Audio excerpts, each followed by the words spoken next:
사랑합니다.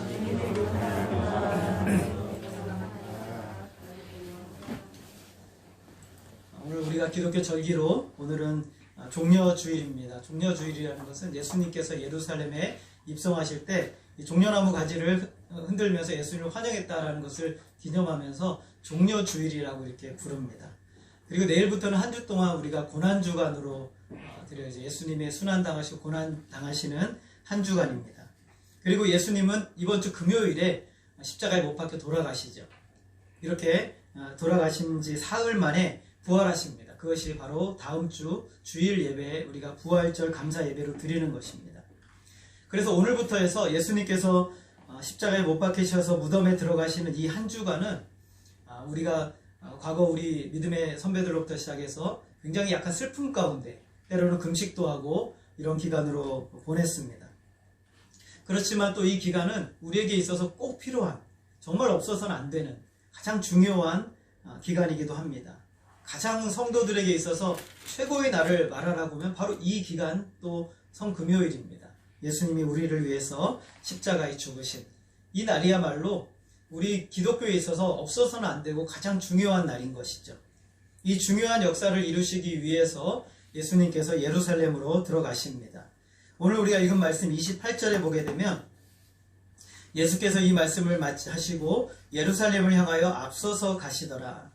여러분, 누가복음을 여러분 읽다 보면 누가는 다른 어떤 이 복음서와 좀 다른 표현들을 많이 써요. 의도를 가지고 쓰는 것이죠. 예수님께서 앞서서 나아가신다는 것은 다른 데 한눈 팔지 않고 오직 그 목표를 향해서 나아가시는 예수님의 모습을 볼 수가 있어요. 굉장히 의지가 분명하시고 아주 결연한 의지로 예수님께서 앞서서 걸어가신다라는 묵묵히 나아가시는 예수님을 말씀하고 있는 거예요. 그래서 이제 감람원이라는 곳에 이르셨는데 여기서부터 예루살렘까지는 한 1.6km 정도 되는 짧은 거리입니다. 그래서 곧 있으면 예루살렘에 들어가는 것이죠. 그리고 예수님이 예루살렘에 들어가실 때는 이때가 바로 유월절이라는 기간입니다. 굉장히 중요한 절기죠. 이스라엘 백성들이 애굽에서 430년 동안 노예로 살았거든요. 우리 일제 강점기의 그 기간하고 비교도 할 수 없을 정도로 430년이라는 긴 기간 동안에 노예로 있었어요. 근데 하나님께서 애굽에 10가지의 재앙을 내리시고 홍해를 가르셔서 이스라엘 백성들을 구원하신 날, 그날이 바로 이 유월절을 기념하는 것이죠. 그래서 이날은 구원절이에요. 이스라엘 백성들에게 있어서 가장 중요한 절기를 얘기하라면 유월절이에요. 너무너무 중요한 절기죠. 그리고 이스라엘 백성들이 출애굽한 지 한 1400년이 넘게 지난 이후에 이스라엘 백성들은 다시 해방을 기다리고 있어요. 지금 왜냐하면 유대인들은 지금 이 로마의 압제의 식민지 가운데 있거든요. 그러니까 지금도 고통을 당하고 있는 거예요. 그래서 그들의 마음속에 유월절을 지키러 올라올 때마다 어떤 마음을 갖냐면 하나님께서 속히 우리를 구원해 주시도록 기도하는 마음으로 오는 거예요. 근데 이 예루살렘이라는 이 공간은 굉장히 작아요. 저는 안 가봤지만 굉장히 작대요. 한 10만 명 정도 거한다고 하는데 그 요세푸스라는 책을 보니까 가장 많이 모였을 때는 한 270만 명이 모였대요. 가늠이 안 되시죠? 10만 명 모이는 동네에 270만 명이 모이면 어마어마한 것이죠. 그러니까 엄청나게 많이 모이는 거예요. 6월절에. 그러니까 200만 명 이상이 넘게 모이는 사람들이 모이는 목적은 하나예요. 6월절을 지키면서 로마의 식민지에서 속히 우리가 해방되었으면 좋겠다. 이런 마음을 갖는 것이죠. 그래서 그 해방을 이루어줄 사람이 혹시 누가 있을까? 계속해서 어떤 새로운 인물들이 등장을 했어요. 그런데 그것을 이루어줄 가장 확실한 분이라고 생각되는 분이 등장을 하신 거예요. 누구냐면 바로 예수님이시죠. 예수님이 등장을 한 거예요. 너무너무 놀라운 일들을 행하세요. 병자들을 고치시고 귀신을 쫓아내시고 그리고 아주 작은 음식으로 수천 명을 먹이시는 그 물 위를 걸으시고 온갖 역사들을 이루시는 이 예수님에 대한 이야기는요, 삽시간에 온 세계로 다 퍼져버렸어요. 그래서 예수님에 대한 이야기를 모르는 사람이 없는 것이죠. 이분이 이렇게 중요한 절기인 유월절에 들어오시는 거예요. 다른 날도 아니고 이 구원절인 이날에 들어오시니 난리가 난 것이죠. 수많은 사람들이 길거리로 나와서 이 종려나무 가지를 흔들면서 예수님을 환영하고 예수님을 축구하고 축복하고 막 이런 역사들이 일어난 거예요. 근데 얼마나 많이 모였는지 여러분 마태복음에 똑같은 사건을 기록한 마태복음에 보니까 온 성이 소동을 했다라고 표현하고 있어요. 여기서 소동이라는 단어는 이런 의미예요. 지진이 나서 막 흔들린다라는 뜻이에요. 그러니까 얼마나 그 예루살렘이 시끌벅적해졌는지 지진이 난 것처럼 적어도 한 200만 명이겠죠. 그 정도의 사람이 막 소리를 지르면서 찬양하니까 아마 막 떨어져 나갈 것처럼 예루살렘이 난리가 난 거예요. 이 모습을 보던 요한복음에 보니까 바리새인들이 얼마나 절망이 됐든지 이렇게 말하고 있어요. 보라, 온 세상이 그를 따르는도다. 자기들을 지금 여러분 예루살렘에 들어오면요, 제일 중요한 사람들이 종교 지도자들이거든요. 바리새인들, 그리고 제사장들, 서기관들, 이런 사람들 주변으로 사람들이 모여요. 그런데 거들떠도 안 보고 누구에게만 집중하고 있어요? 예수님에게만 집중하고 있는 거예요. 그러니 사람들이 이 모습을 보고 야, 온 세상이 다 그를 따르는구나. 이게 절망적이고 푸념이거든요. 참 절망적인 이야기예요.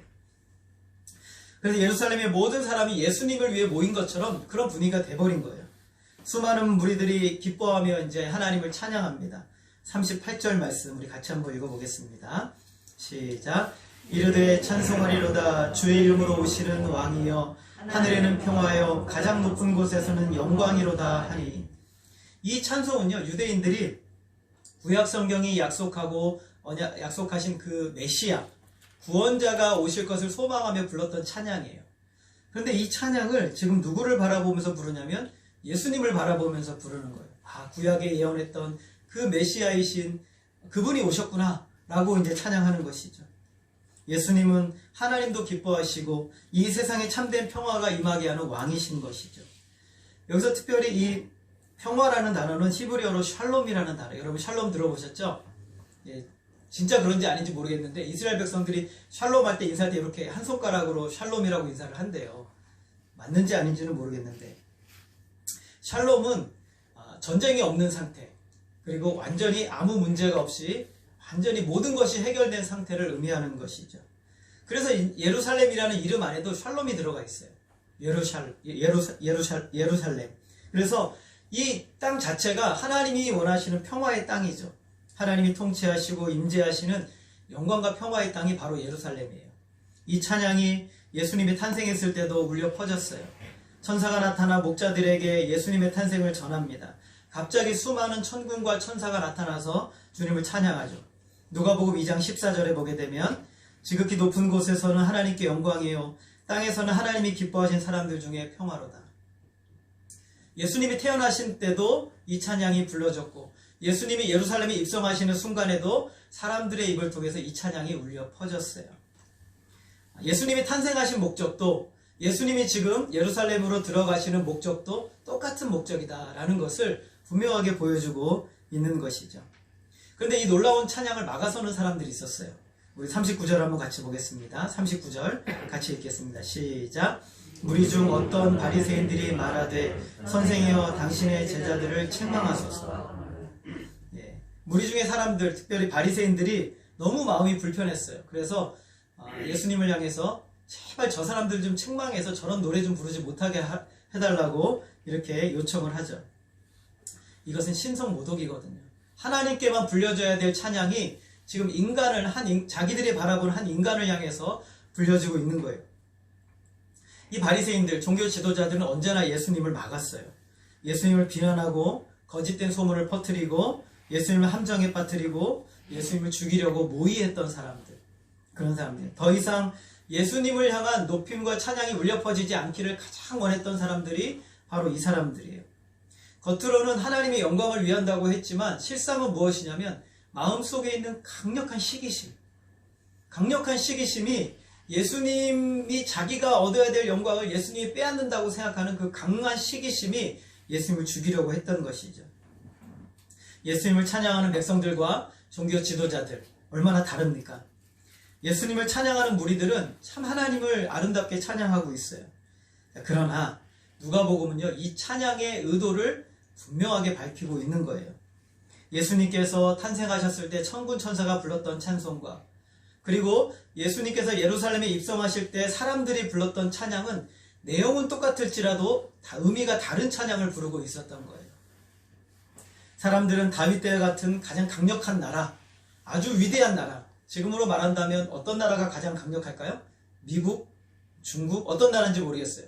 아무튼 그런 나라처럼 가장 강력한 나라가 되게 해달라고 간절히 바라는 마음으로 메시아를 기다렸거든요.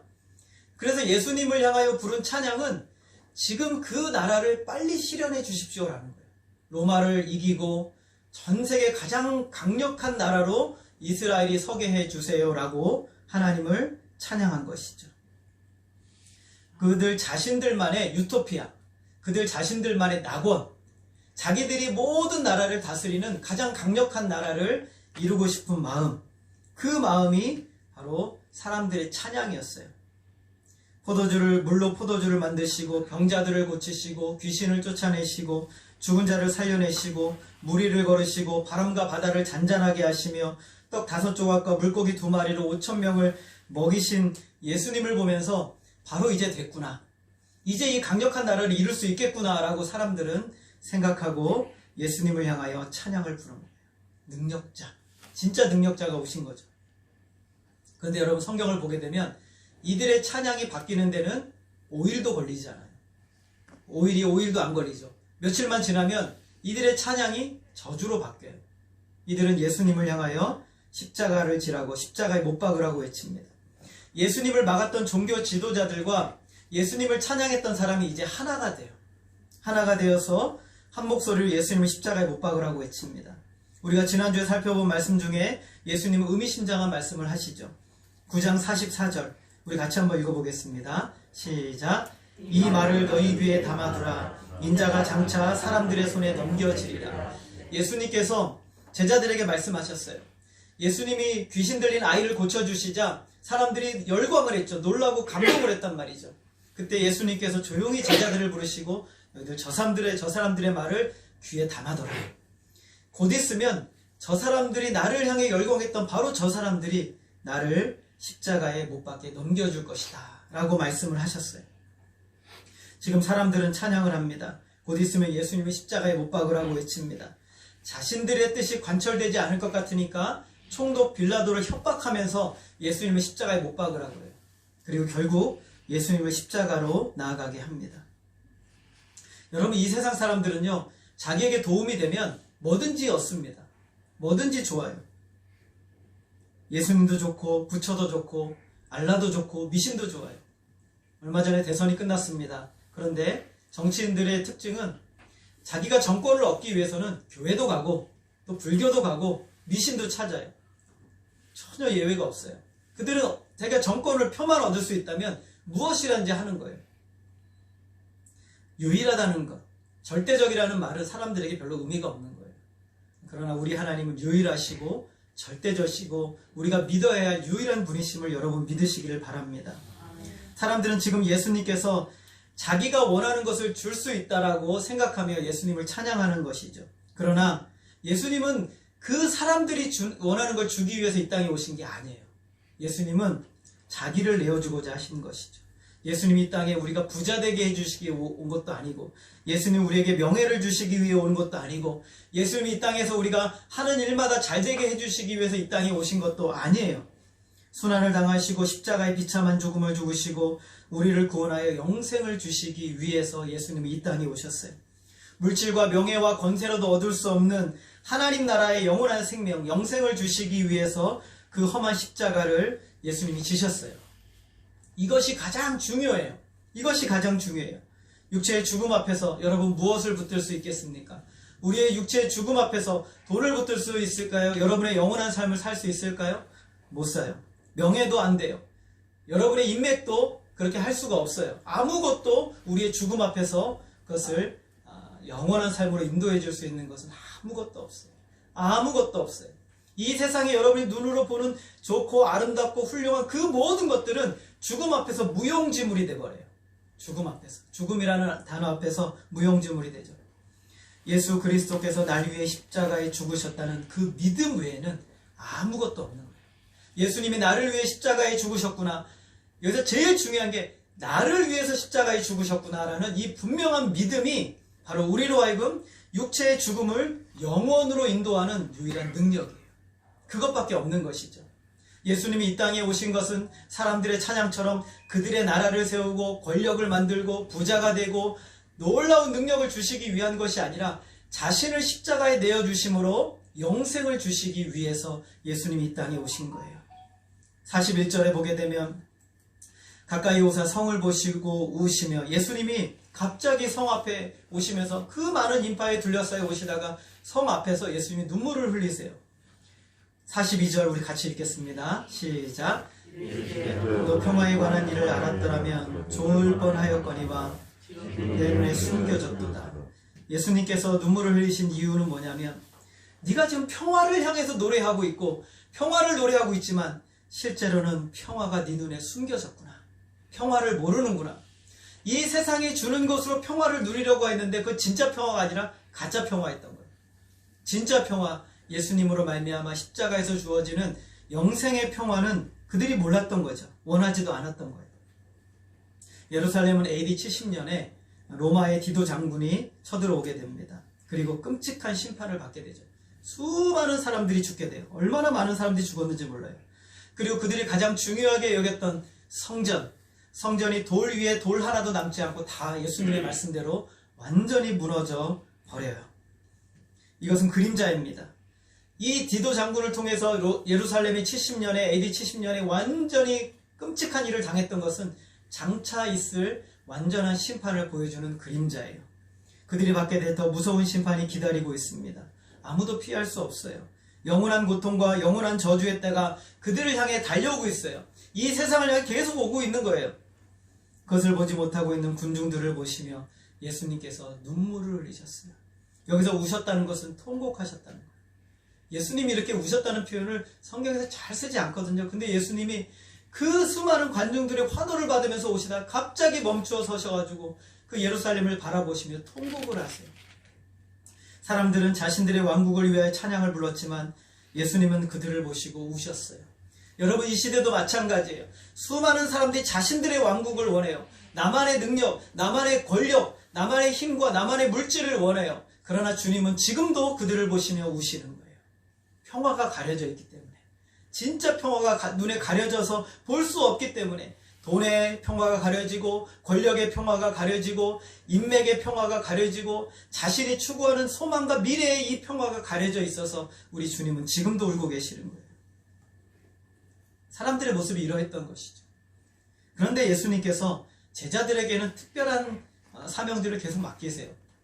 오늘 우리가 읽었던 성경 말씀 29절을 우리 한번 같이 읽어볼까요? 29절 같이 읽겠습니다. 시작. 감람원이라 불리는 산 쪽에 있는 벳바게와 베다니에 가까이 가셨을 때 제자 중 둘을 보내시며, 예수님께서 감람원, 예루살렘에 오기 전에 감람원이라는 곳에 제자들 2명을 보내시며 맞은편 마을로 가라고 그러세요. 맞은편 마을로 가게 되면 아무도 타보지 않은 나귀 새끼 한 마리가 있을 것이다 라고 있는데 그것을 끌고 오라고 말씀하세요. 만약에 어떤 사람이 이거 왜 풀고 갑니까? 라고 물어보면 이렇게 말하래요. 따라하겠습니다. 주가 쓰시겠다. 주가 쓰시겠다 하면 그 사람이 풀어서 줄 거라는 거예요. 참 기가 막힌 노릇이죠. 여러분 가서 여러분 마음에 드는 거 있으면은 딱 주면서 사람들이 이거 왜 가져가요? 그러면 주가 쓰시겠다. 이러면 여러분 어디 가요? 예, 경찰에 끌려가죠. 근데 오늘 예수님께서 이 제자들을 보내시면서 이 주가 쓰실 테니까 라고 말하면 그가 어떻게 한다고 그래요? 줄 것이다 라고 말씀하는 거예요. 그랬더니 하나님께서 말씀하신 대로 주님께서 말씀하신 대로 만나게 돼요. 32절 우리 같이 읽겠습니다. 시작. 많이 가서 그 말씀하신 대로 만난지라. 여러분, 보내심을 받은 자들이 누구였어요? 제자들이죠. 제자들이 갔더니 어떤 역사가 일어났습니까? 말씀대로 만났어요. 말씀대로. 굉장히 중요한 말씀이거든요. 지금 누가복음은요, 누가는 아까 제가 말씀드린 누가는 단어 사용에서 굉장히 중요하게 선별해서 쓰는 사람이에요. 여기서 예수님께서 제자들을 보내셨다, 그리고 보내심을 받았다라는 단어는 똑같은 단어거든요. 이 단어가 헬라어로 아포스톨로라는 단어예요. 이 단어에서 무슨 단어가 나왔냐면 사도라는 단어가 나왔어요. 예수님의 제자들을 사도라고 부르잖아요. 아포스톨로스가 사도라는 뜻이에요. 제자들의 인생은 어떤 인생을 살아야 되느냐? 그냥 세상 영광에 열광하고 그것을 추구하고 살아가는 인생이 아니라 주님이 말씀하신 대로 보내심을 받아 보내심 받은 역사를 이루는 삶을 사는 사람들이 사도들인 거예요. 그게 사도들의 인생의 목적인 것이죠. 그래서 오늘 예수님께서는 이렇게 사람들이 열광하고 온 예루살렘이 들썩이는 가운데 조용히 제자들에게는 사명을 맡기세요. 너희들은 내 말만 잘 듣고 따라가고 내가 보내시는 곳에 가고 내가 보내시는 곳에 너희들은 순종하고 나아가면 내가 말한 역사를 너는 거기서 보게 될 거야. 이게 바로 하나님께서 하나님의 백성들을 향해서 늘 말씀하시는 메시지예요. 예수님은 한 번 더 2명의 제자들을 또 보내세요. 나중에 예수님께서 잡히시기 전날 밤에 만찬을 하시기 위해서 베드로와 요한을 함께 보내서 유월절을 준비하라고 말씀하세요. 베드로와 요한이 묻습니다. 예수님 어디서 준비할까요? 라고 물어요. 그랬더니 예수님께서 또 특이한 명령을 하세요. 너희들이 성내로 들어가면 물 한 동이를 머리에 지고 가는 사람을 만날 거예요. 물 한 동이를 지고 가는 사람을 만날 건데 따라가. 따라가면 그 집으로 들어가서 바로 그 집 주인에게 말하는 거예요. 선생님, 우리 선생님이 너에게 말씀이 내가 제자들과 유월절을 먹을 이 객실이 어디 있느냐? 라고 물으래요. 그러면 그 사람이 여기 있습니다 라고 마련해 줄 것이라고 얘기를 하세요. 황당한 노릇이죠. 예수님이 미리 준비한 것도 아닌데 우리 선생님이 유월절을 함께 먹을 객실을 달라고 말하면 그 사람이 그대로 줄 것이다 라고 말씀하는 거예요. 어떤 일이 왔어요? 제자들이 그 방을 만나서 유월절 식사를 하게 되는 것이죠. 사람들은 자기들의 나라를 위해서 열광합니다. 그러나 제자들은 주님의 뜻에 순종하고 있어요. 굉장히 중요한 일이죠. 여러분 성도들은요, 내 나라를 위해 열광하는 사람들이 아니라 주님의 말씀에 따라가는 순종하는 사람들인 줄 믿으시기를 바랍니다. 제자들이 주님의 뜻에 따라가 했던 목적, 그것은 하나님의 뜻을 이루기 위하여 주님께서 필요로 하셨기 때문에 그래요. 주가 쓰시겠다 하라는 뜻의 정확한 번역은요, 우리 주님께서 필요하십니다 라는 뜻이에요. 주님이 필요하십니다. 여러분, 주님은 하나님의 백성들을 필요로 하세요. 하나님의 백성들을 필요로 하시는 거예요. 이 세상에 자기의 권력과 영광과 물질에 도취되어 있는 사람들을 필요로 하시는 것이 아니라 하나님을 사랑하고 하나님의 은혜에 붙들려 있는 사람들을 필요로 하시는 거예요. 그래서 그들을 향해 주가 너를 쓰시겠다라고 말씀하시는 거예요. 주님을 위하여, 주님의 뜻을 위하여, 주님의 영광을 위하여 그들은 드려지는 인생이 됩니다. 여러분, 세상이 어떻게 바뀌고 어떻게 움직여간다 할지라도 변함없이 제자들이 들어야 할 말씀은 주님의 말씀이에요. 여러분, 이 세상이 어떻게 바뀌고 이전에 우리 문재인 정권이 있었고 이제 윤석열 정권으로 바뀌고 또 그 다음 정권이 어떻게 바뀌고 이 나라가 어떻게 움직여간다 할지라도 세상에 온갖 변화가 일어난다 할지라도 우리 성도들의 인생은 딱 그거예요. 주님의 말씀을 듣고 주님의 말씀을 따라가는 거예요. 이것이 바로 우리가 이 세상 가운데 살아가야 될 이유가 되는 것이죠. 제자를 한 번도 타보지 않은 나귀 염소 새끼를 만났어요. 제자들은 유월절을 보낼 방을 얻게 되었습니다. 사도행전이 바로 이런 역사였어요. 참된 성도들의 삶도 이렇습니다. 참된 신자들은 세상에서 영광을 찬양하지 않습니다. 세상의 영광을 위해서 살아가는 인생은 성도들의 인생이 아니에요. 우리는 세상에서 추구하고 원하는 것들을 향해 죽어져야 돼요. 세상 영광과 자랑을 붙들고 하나님을 찬양하는 것은 온전한 찬양이 아니에요. 그러한 기도도 헛된 기도죠. 잠언 28장 9절에서 우리 같이 한번 읽어보겠습니다. 시작. 사람이 귀를 돌려 율법을 듣지 아니하면 그의 기도도 가증하니라. 사람이 귀를 돌려 율법을 듣지 아니하면, 이 말을 좀 신약적으로 풀어보면 사람이 귀를 돌려 주님의 말을 듣지 아니하면 그의 기도도 가증하니라. 가증하다는 것은 우상숭배 같다는 거예요. 우리가 귀를 돌려서 주님의 말씀을 듣지 않고 내가 원하는 것만 추구하며 기도한다면 그 기도가 가증하다라고 말씀하고 있는 것이죠. 하나님께서 보내시는 말씀에 붙들려야 돼요. 그리고 그들이 전인격적으로 그 말씀을 붙들고 순종할 때 주님께서는 그 말씀하신 역사가 이루어지는 것을 목도하게 하는 것이죠. 누가복음 1장에서 천군 천사들의 입을 통해 불렸던 찬양의 참된 의미는 바로 이것이에요. 사람들의 찬양은요, 똑같은 찬양이 불려졌지만, 여러분, 교회에서 똑같은 사람들이 똑같이 찬양을 하지만, 그러나 그 마음속에서는 다른 의미를 가지고 찬양하고, 똑같은 기도를 하지만 마음속에서 다른 의미를 가지고 기도할 수 있고, 똑같이 예배를 하지만 마음속에 다른 의미를 가지고 예배할 수 있다는 것이 무서운 것이죠. 오늘 주님께서는 이 종려주일날 우리를 향해 그렇게 말씀하고 있는 거예요.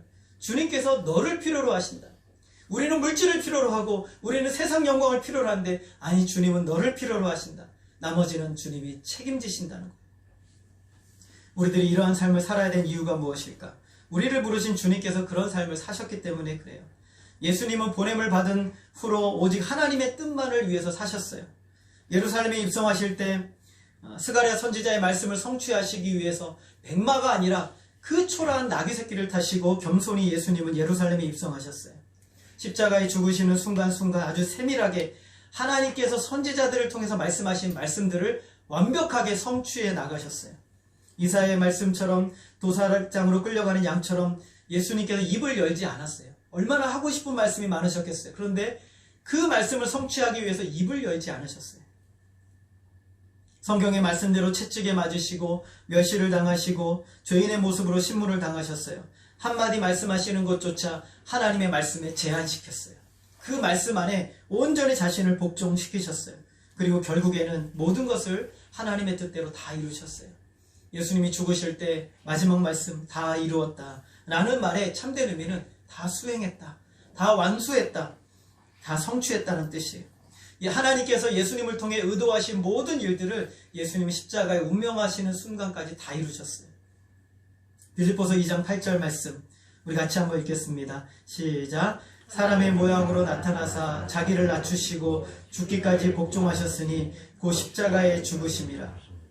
여러분 예수님 어떻게 복종하셨습니까? 낮추시고 죽기까지 복종하셨어요. 어떻게 복종하셨다고요? 낮추시고 죽기까지 복종하셨어요. 여러분 우리는 높아지고 싶고 잘 되고 싶잖아요. 주님을 따르려면 주님처럼 낮추고 죽기까지 복종하는 삶. 이게 하나님이 우리에게 주시는 거예요. 대신 하나님은 우리에게 영생을 열어주시는 것이죠. 죽기까지 복종하셨어요. 이것이 바로 최종 목적지였어요. 저와 여러분 인생의 죽음에 이르기까지 하나님이 원하시는 참된 찬송과 영광이 되는 것. 이거 하나님이 가장 원하시는 거예요. 나를 내려놓고 그리고 전인격을 다해서 힘써서 애써서 이루는 것이죠.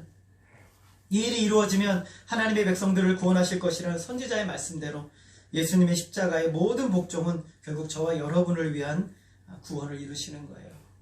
제가 호스피스 병원을 다니다가 한 전도사님을 한 분 만났어요. 전도사님 만났는데 이분이 참 제가 돌아가실 때까지 너무 은혜가 됐던 분이세요. 처음에 들어오셨을 때 조금 몸을 움직이실 수 있으니까 저랑 얘기를 나누면서 전도사님 뭘 원하세요? 전도사님 이미 뭐 하나님 나라에 대한 소망이 있으시고 뭘 원하세요? 그랬을 때 전도사님이 그랬어요. 목사님 제가 예수님처럼 죽기까지 하나님 영광 위해서 살았으면 좋겠어요. 그렇게 얘기를 하더라고요.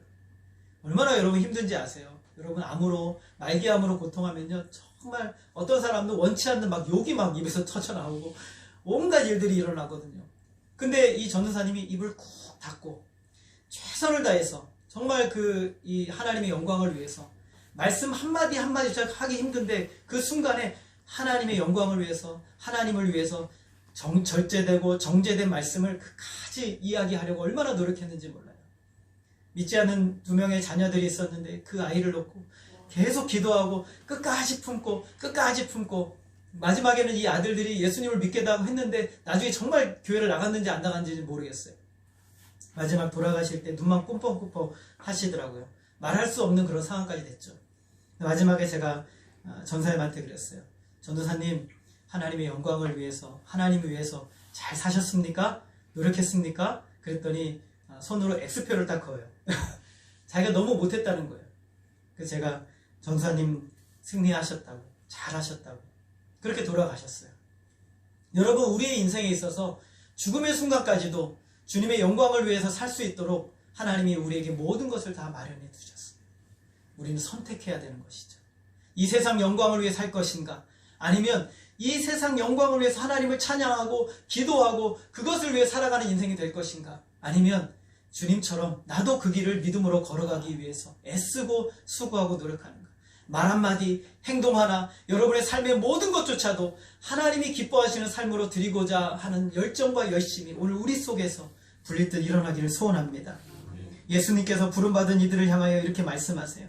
요한복음 20장 21절 우리 같이 한번 읽겠습니다. 시작. 예수께서 또 이르시되 너희에게 평강이 있을지어다. 아버지께서 나를 보내신 것 같이 나도 너희를 보내노라. 주님이 우리를 보내시는데 왜 보내세요? 내가 너희가 필요하다라는 거예요. 내가 너희가 필요하다. 여러분 한 사람 한 사람이 주님이 필요하셔서 오늘 이 자리에 부르셨고, 그리고 여러분 한 사람 한 사람이 주님이 필요하셔서 여러분이 있는 가정으로, 또 여러분의 직장으로, 여러분 세상으로 하나님을 여러분을 보내시는 거예요. 내가 너희를 쓰고 싶구나. 내가 너희를 사용하고 싶구나. 누구처럼? 예수님처럼 쓰고 싶다고 말씀하시는 거예요. 예수님과 같은 마음의 열정과 그 충만함과 그 은혜를 붙들고 살아가기를 원하시는 거예요. 참된 성도들은 예수님과 연합이 되어 있어요. 우리는 성부 하나님께서 예수님을 이 땅에 보내신 것처럼 예수님께서는 우리를 들여다가 이 세상에 보내시는 거예요. 똑같은 방법으로 우리에게 보내세요. 예수님께서 하나님의 뜻에 철저하게 복종하셔서 33년의 인생을 사시고 십자가의 죽으심까지 나아가셨던 것처럼 오늘 우리도 그 십자가의 죽으심 가운데 살아가는 오늘 우리들도 예수님과 같이 똑같이 주의 말씀을 따라 그 말씀 붙들고 그 말씀이 나의 삶을 통해 이루어져가는 역사들을 위해서 오늘 저와 여러분을 보내시는 거예요. 여러분, 수많은 군중들과 예수님의 제자들과 차이가 뭐예요? 무리들은 죽기까지 자기를 위해 살아요. 자기를 위해 찬양하고 자기를 위해 기도하고 자기를 위해 예배하는 거예요. 그러나 하나님의 진정한 자녀들의 특징은 무엇이에요? 죽기까지 하나님을 위해 살아가요. 죽기까지 하나님의 영광을 위해 사는 거예요. 이 시대는 참 고난이 없어요, 여러분. 저도 마찬가지고. 그러나 죽기까지 예수님 믿고 살아가는 것이 얼마나 힘들어요. 우크라이나에 있는 선교사님이 자기만 몸을 건지고 나오셨어요. 얼마나 제가 우리 노예에서 그분 간증을 올렸는데 얼마나 가슴이 아프던지 눈물을 뚝뚝 흘리시면서. 근데 거기 있는 성도들이 다 죽었어요, 이번에. 러시아에 의해서 다 죽었단 말이죠. 얼마나 가슴이 아파요. 근데 이제 마지막으로 그 연락됐던 그 형제 자매들 몇 명이 이렇게 있었나 봐요.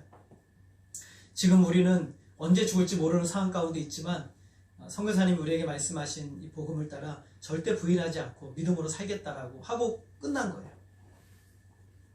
여러분, 오늘 우리는 언제 우리의 삶에 있어서 이런 환난이 우리에게 찾아올 수 있을 수 있다는 사실을 절대 여러분 잊으시면 안 돼요. 우리도 굉장한 위험 가운데 살아가고 있는 것이고 언제 하나님께서 이 땅에 고난을 주실지 우리는 알 수가 없어요. 근데 끝까지 여러분 우리가 붙들어야 될 것은 예수님이 십자가에 죽으시기까지 복종하신 것처럼 우리도 예수님을 따라가며 믿음을 지켜가야 되는 거예요. 이것이 바로 하나님께서 우리에게 요구하시는 믿음의 수준인 것이죠. 우리의 전 존재가 하나님을 향해 참된 찬송이 되는 것. 나의 영광을 위해 찬양하는 것이 아니라 내 존재 자체가 하나님께 올려드리는 찬송이 되는 것. 이것이 바로 하나님이 저와 여러분에게 원하시는 거예요. 예루살렘에 입성하시는 예수님께서 저와 여러분에게 주시는 메시지는 너무나 분명해요. 따라하겠습니다. 주가 쓰시겠다. 여러분, 주님께서 여러분을 쓰시겠다라고 말씀하세요. 그것이 은혜예요. 우리가 주님의 손에 붙들려 있다라면 우리의 인생은 영원토록 확실해요. 그것이 바로 우리의 가장 복된 인생임을 여러분 믿으시기를 바랍니다. 예수님께서 보내시고 쓰시는 삶을 순종하며 사는 인생이야말로 하늘의 별과 같이 가장 빛나는 삶인 것입니다. 이제 우리가 고난주간을 이번 주 한 주를 보내고 부활을 맞이합니다. 여러분, 부활은 고난을 통해 만나는 거예요. 십자가가 없는 부활은 없어요. 십자가를 지나야만 부활이 있는 것이죠. 신앙도 마찬가지예요. 우리의 신앙에 있어서 고난과 어려움을 거쳐야 진짜 하나님의 부활의 영광을 우리는 맞이하게 되는 것이죠. 오늘 여러분 한 주간을 우리가 사시면서 주님이 날 위해 고난당하시면서 나에게 주시는 끝까지 메시지, 주님께서 고난당하시면서 제자들에게 주셨던 중요한 메시지는 주가 쓰시겠다는 거예요. 주님께서 우리를 필요로 하신다. 그것이 바로 이 시대를 향한 주님의 메시지입니다. 여러분 한 주 동안 말씀 가운데 주님 앞에 드려지시고 오늘 우리의 삶을 돌아보시고 주님이 나 같은 사람을 쓰고 싶으시구나. 그 초라한 나귀 새끼를 불러내신 예수님께서 그 초라한 나귀 새끼 같은 나 같은 자를 하나님이 쓰고자 하시는구나. 감사하며 주님 앞에 저와 여러분의 인생을 드리시고 주님 앞에 온전히 나아가시는 저와 여러분 인생 하늘의 별과 같이 빛나는 복된 삶으로 드려지시기를 주님의 이름으로 소원합니다. 기도하겠습니다. 하나님 아버지, 종려주일 또 고난주간을 맞이하며 우리가 하나님 말씀을 살펴봤습니다. 환호하고 환영하는 무리들 주님은 기뻐하지 않으시고 오히려 그들을 보시면서 주님은 통곡하셨습니다. 평화에 관해서 알지도 못하고 그들의 눈에 가려져 있습니다. 그러나 이 모든 상황 가운데 우리 주님께서는 제자들에게 묵묵히 일을 맡기십니다. 보내시는 곳에 그들은 보냄을 받아 갔고 하나님 주님이 말씀하신 역사를 경험하게 되었습니다. 오늘도 주님이 필요하시다 말씀하시는 줄 믿습니다. 오늘 우리를 필요로 하시고 이 어둡고 혼탁한 세상 가운데 참 그리스도인으로서 참 하나님의 자녀로서 오늘 우리가 믿음으로 살아가기를 주님 원하시는 줄 믿습니다. 오 하나님 우리를 부르셨사오니 주여 주님이 원하시는 대로 우리를 이끌어 주시고 오직 주님이 기뻐하시는 곳에 언제나 우리가 그곳에 순종하며 있게 하여 주옵소서. 한 주의 삶을 지나가며 정말로 이 고난주간 주님의 고난에 동참하고 주님이 기뻐하시는 일을 위하여 헌신하며 드려지는 복된 우리 모든 성도들의 인생이 될 수 있도록 하나님 역사하여 주옵소서. 하나님으로 영광 받아주시기를 간절히 원하오며 예수님의 이름으로 기도하였습니다. 아멘. 우리 찬송가 150